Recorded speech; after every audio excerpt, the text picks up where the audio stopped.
လောကမှာကောင်းတာလုပ်တဲ့ပုဂ္ဂိုလ်ဟာအနှောင့်အယှက်တွေတွေ့ရတတ်တာများတယ်ပေါ့သစ်ပင်များဟာတခြားသစ်ပင်နဲ့ပို့ပြီးတော့မြင့်လို့ရှိရင်လေတိုက်တာပိုးခံရတယ်လို့ပဲလောကရဲ့အလယ်မှာမြတ်စွာဘုရားလွန်ထင်ပေါ်ကြော်ကြားတော့စိတ်ကောင်းနှလုံးကောင်းမရှိတဲ့ပုဂ္ဂိုလ်ရဲ့မလုံမုန်းထားပြောဆိုမှုကိုခံရဆုံးပဲလို့ဒီလိုဆိုအောင်အဲ့တော့တမန်ပုဂ္ဂိုလ်တွေခံရတာဘာဆိုလောက်မလဲပြောပလောက်တာမဟုတ်ဘူးမြတ်စွာဘုရားသခင်ကိုရောမြတ်တည်ပင်လေ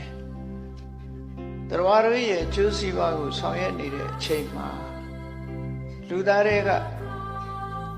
ဆန့်ကျင်မဲ့လုပ်တဲ့လူတွေရှိသလိုနတ်တွေကလည်းပဲဆန့်ကျင်မဲ့လုပ်တဲ့နတ်တွေရှိကြတာအဲ့တော့မြတ်စွာဘုရားရဲ့ဘဝတစ်လျှောက်လုံးမှာမနတ်ကဆန့်ကျင်မဲ့လုပ်ပြီး